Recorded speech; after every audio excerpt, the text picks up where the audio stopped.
What's going on, folks? It's Brian. Welcome back to PG Model Workshop, and this video is going to be about grails. I know I'm kind of behind the curve on the whole grail thing, and I finally have time to sit down and do a video about the grail kit that I just recently received. And there is a story. There's always a story. I don't think it can be a grail kit without a story. I think some of the best grail kits have some of the best stories. So we're just going to go ahead and launch into this, and we're going to talk about how we were introduced to this kit originally. Now, I do have like a vintage grail kit. It's an MPC Camaro funny car. It's the Black Spider edition. It's kind of an obscure kit, something my dad had in his model car stash when I was a kid. Lost to history, don't know what happened to it. A couple of friends of mine have actually tried helping me out with finding eBay posts and such like that, and they're always extremely expensive. The decals are always toast. The car's half complete, or it's a glue bomb, something like that.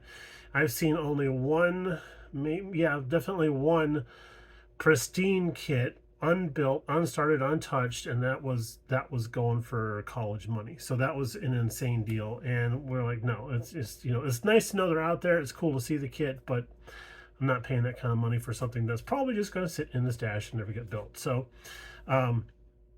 the more what do you want to say, the more contemporary grail kit, kind of stumbled across it a few years ago. There was a friend of ours, kind of like a mutual friend of ours, was doing storage facility sales. His name was Mike, and he always lives over in Mesa, which is that way. And he would open up his storage facility for sales a couple times a year. So we would get the invite to go down there and check it out. And the first time we went there with Mrs. BG, our good friend John Weber, and then our buddy James Tester. We all popped in there and took a peek inside there. We shopped that area pretty good, and while we were there, I saw the kit, and I was like, "Oh my God, okay." So I ran over to the mic. I'm like, "How much you want for this?" And Mike's like, "Oh, it's got this, it's got that. It's an out of print kit, and blah blah blah, all the things that make something expensive." So yes, it was very expensive, and I'm like, "No, we're not." I can't see paying the money for that. So later on that afternoon, we were having lunch. I was talking to John and James and Mrs. BG about it. And John and James were like, "Yeah, that kit's not worth that kind of money. That guy thinks he's got a brick of gold or something." And then Mrs. BG, to her credit, it's like, "You will not be paying that money for one model kit." So we're like, okay, I feel justified in not doing that. But some time passes. We get invited to go back again. And then lo and behold, it's sitting there on the shelf. So I ask Mrs. BG, go ask Mike how much he wants for that kit. So she does, and she comes back and she's like, "No, no, we're not doing it. He's come down some, but we're still not doing it." I'm like, fair enough. Okay, great. Picked out some other cool things and then went about our way. And I believe there was a third trip to the storage facility, and it was still there, and I didn't even bother to ask. I just saw it. I was like, "Oh yeah, it's still there, cool." And then some time passes, things, just stuff just started snowballing and getting into just getting going. And then I started reaching out to a mutual friend, Dan, and I'm like, "Hey, have you heard from Mike? Is he doing any more storage sales?" He's like, "No, he's not feeling so great. He's not doing so well. Been ill a lot lately and stuff." So we're like, "Ooh, that doesn't sound good," because Mike was getting on there in years. And as luck would have it, Mike actually ended up selling his entire storage facility collection to somebody else. And we talked about that a couple of videos ago. I had gone to my friend Bernie's house. He'd picked up a lot of stuff off of Mike, and as it turned out, that grail kit happened to be at Bernie's house, and it was for sale. And this time, it was a far more affordable price, something I was very happy to pay. And this is the kit here. It is the Tamiya Aston Martin DBS. There we go. I got it all in frame now. But yeah, so Mike was asking good money for this thing because he did the whole list of why it was expensive. This is what we paid for it. That's right, $30. That was well within my budget for the day, and I was like, finally got this kit. I've known about this kit personally for like 3 years, and I don't know if there's anybody else out there that has had something like this in their life for a few years, and it's like finally I get to own that now. So, and I'm not just going to be the steward of this kit and keep it, you know, in a pristine collection type of thing. This dude's getting built. This is getting built. I love Aston Martins. I'm a fan of Tamiya, but I got to show you what this guy came with here. So you'll have to.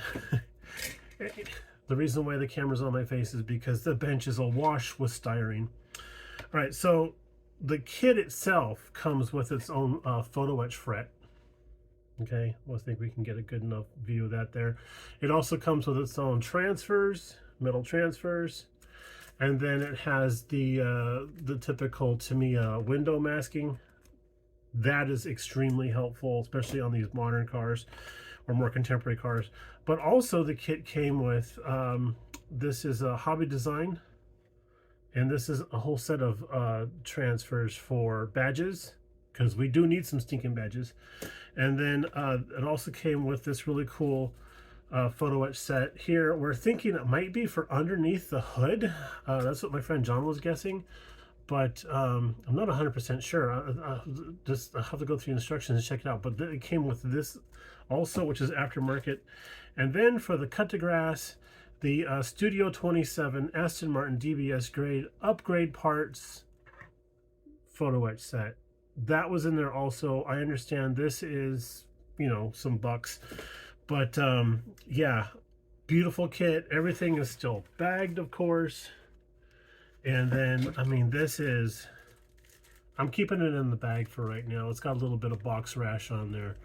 But this is a beautifully shaped vehicle. I really enjoy this particular car. And yeah, no, we're not going to do this like James Bond car or anything like that.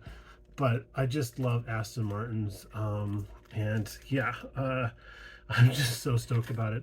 Check out these wheels. Those are monstrous, goodly sized. And it is a curbside.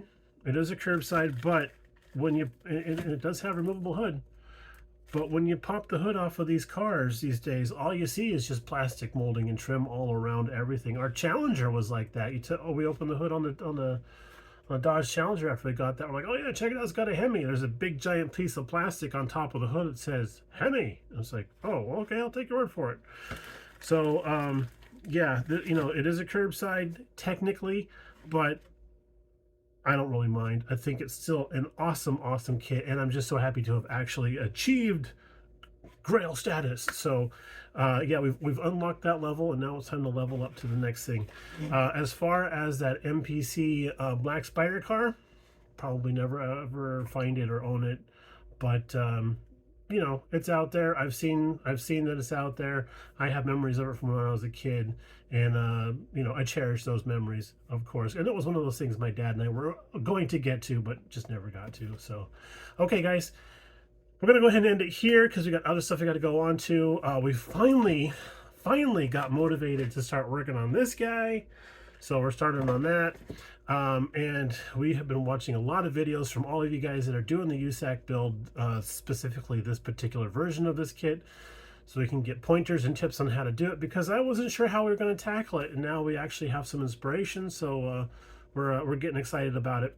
And we've been talking to Mr. Lucas E, and we're like, yeah, we want to do this, we want to do that, and he goes, oh, that sounds awesome, you know. So it's we're all very happy about it. So all right, we're going to sign off now. Thank you again for tuning in for another one of our episodes. Thank you all for the subscriptions, the likes, and the comments. Really appreciate that, of course. And we'll talk to you in the next one. Bye now.